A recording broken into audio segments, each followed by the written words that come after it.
চুমিয়ে চেৰেংকৈ মাৰি সকলোৰে হৃদয়ত জুই লগাই এতিয়া আত্মসমৰ্পণ কৰিবলৈ সাজু হৈছে। চুমিয়ে বোলে পলোৱা নাছিল, চুমিয়ে হেনো লুকাই আছিল। শুনকচোন তেওঁৰ মুখেৰে। বহুত দিনৰ পৰা আপোনালোকে মোৰ বহুত নিউজ শুনি আছে, বহুত অপপ্ৰচাৰ চলি আছে। যি নিউজ বাজিছে তাৰ 10%ও সঁচা নহয়।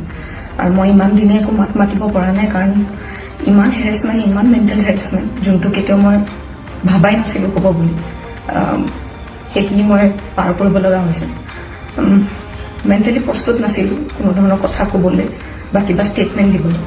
সেইটো কাৰণে 7 দিন মই যেনে যেনে কটালোঁ, কিন্তু এতিয়া জোখতকৈ বহুত বেছি অপপ্ৰচাৰ চলিছে।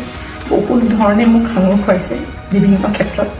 ন্যায়ালয়ে মোক দোষী কৰাৰ আগতে নিউজ মিডিয়াই মোক দোষী কৰি মোক এতিয়ালৈকে ফাঁচি দিছে। মোক অলৰেডি মই দোষী বুলি কথা কৈছে, আৰু বহুত ধৰণৰ নিউজ, বিভিন্ন ধৰণৰ নিউজ, য'ত মোৰ কেছটোৱে ট্ৰেডিঙৰ ওপৰত আছিলে, কিন্তু এতিয়া কেছটো অকল মোৰ ওপৰত হৈ গ'ল।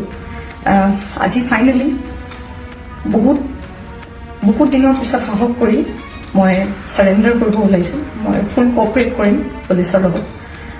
ইমান দিনে কৰিব পৰা নাছিলোঁ, মই পলাই ক'তো থকা নাই, মই লুকাই আছিলোঁ অকণমান, মই পৰা নাছিলোঁ সহ্য কৰিবলৈ। ইমান সহজ নহয় নিউজ এটা শুনি থকা বা নিউজ এটা কৰি থাকিলে, যি মন যায় তাকে কৈ আছে, কোনো ধৰণৰ তথ্য নোহোৱাকৈ কথা কৈ আছে।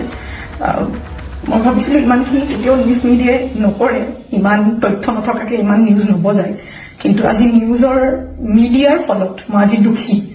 গোটেই মানুহৰ আগত মোৰ মান সন্মান, মোৰ মা দেউতা, মোৰ পৰিয়ালৰ গোটেইবোৰ উলংঘ হৈছে। আৰু এতিয়া আৰু ধৈৰ্য ধৰিব পৰা নাই, চবৰ এটা সীমা থাকে। সেইটো কাৰণে আজি মই চাৰেণ্ডাৰ কৰিম। আৰু মোৰ বিশ্বাস যে তথ্য চাই ন্যায়ালয়ে ডিচিশ্যন ল'ব, আৰু মিডিয়াৰ নিউজ চাই নহয়। চ' আজি মই চাৰেণ্ডাৰ কৰিম আৰু মই ফুল কঅপাৰেট কৰিম পুলিচৰ লগত। আৰু মোৰ বিশ্বাস যে যদি মোৰ সত্য হয়, মোৰ কোনো ধৰণৰ শাস্তি নহয়।